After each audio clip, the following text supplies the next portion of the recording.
Hi, in this video I'd like to give you a brief introduction to the size 2 version of Standz, the Abduction standing frame from Jenx.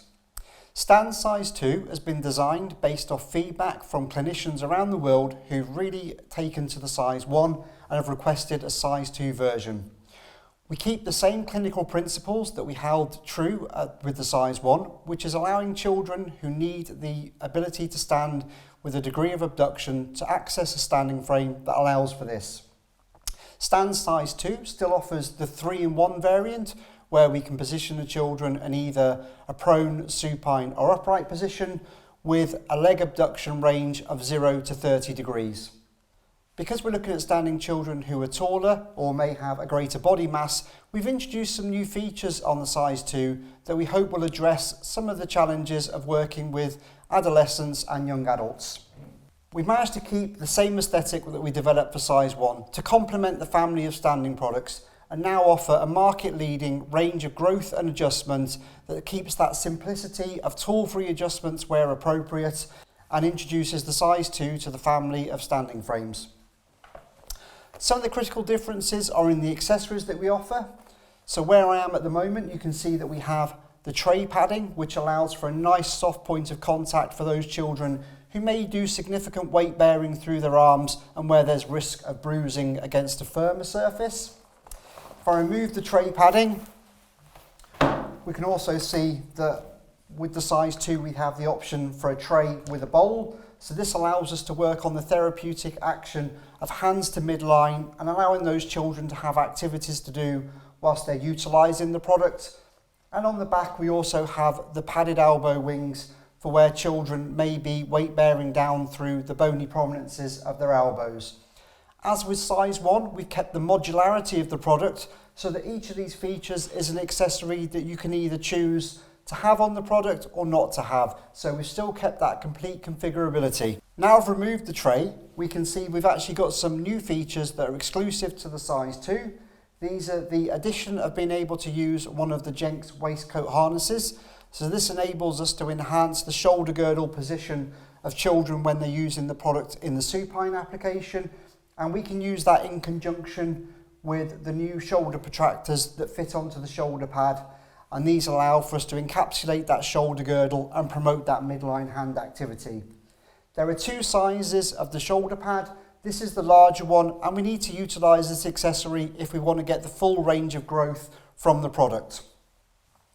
Other new features also include the way that we adjust the angle. So recognising that we're going to be standing children who are taller and maybe have more weight to them than the size 1, we've moved away from the pedal release mechanism to a dedicated release mechanism on a handle. So this gives us somewhere very appropriate to manoeuvre the product around and also gives us a point of leverage when we're making those adjustments.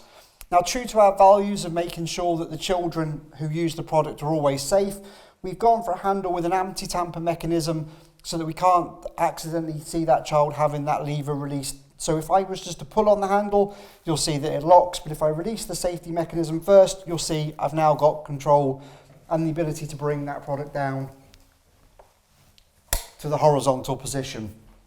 Whilst we're in this position, it's a really good opportunity to look at one of the other new features, and that's the ability to flip away the lateral pad. So again, because we're standing a child who's taller, you'll notice that the transfer height is higher. So we wanted to make sure that we were also looking after the parents and the care providers. So by being able to manoeuvre those pads to the side, you can see we've now got a nice open area to help that child in and out of the product without needing to lift them up and over and in.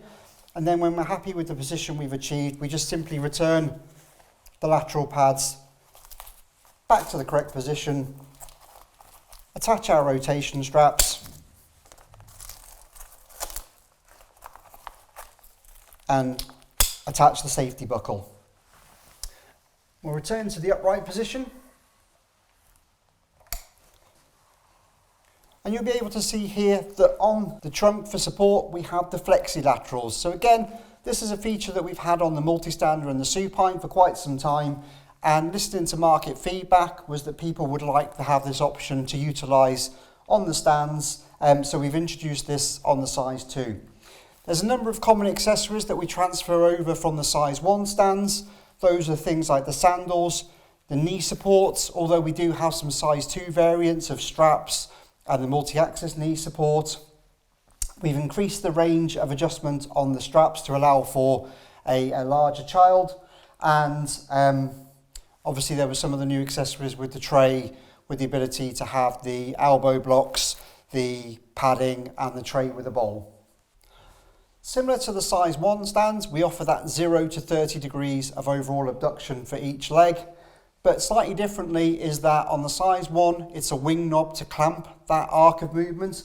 On the size 2 we recognise that we're working with taller, heavier, potentially stronger children, and we weren't happy that all parents and care providers would be able to tighten that wing knob. So taking what we'd learned from the size 1 multi-stander abduction accessory with the 5-degree increments of abduction held by a plunger, we developed a dedicated in-house manufactured plunger that we simply release, move our leg to the position we want and allow that plunger to re-engage. We still have the angle range that allows us to know what degree of abduction we have, and that's set at 5-degree increments that you can see really easily lock in, and once that's in position, it doesn't matter how strong the adductor tone for the child is, we know that this isn't going to slip and those legs aren't going to come back together. We also utilise this plunger on the foot plate where we alter for plantar and dorsiflexion. So again, taller, heavier user, we want to make sure that that's not going to be able to slip. So again, we utilise that plunger, and that's there to give us a really good point of engagement that we know is going to be safe and secure. Standz 2 utilises a lot of the same manufacturing techniques that have proven popular with size 1. That includes using ethically sourced materials and trying to keep the weight of the product as low as possible to aid in transportation costs and ensuring that we're doing our part to meet the environmental accreditations. We still continue using the aluminium box tube for part of the frame, but you'll note that from the size 1 to the size 2, this has gone from 1 bar to 2 bars. All of the fixing mechanisms that are the wing knobs have been tested above and beyond the 70 kilogram weight capacity of the product, and a lot of care and attention has been given to ensuring that all of the manufacturing and construction techniques have been rigorously tested to make sure that all of the product meets the requirements of the MDR for medical device products.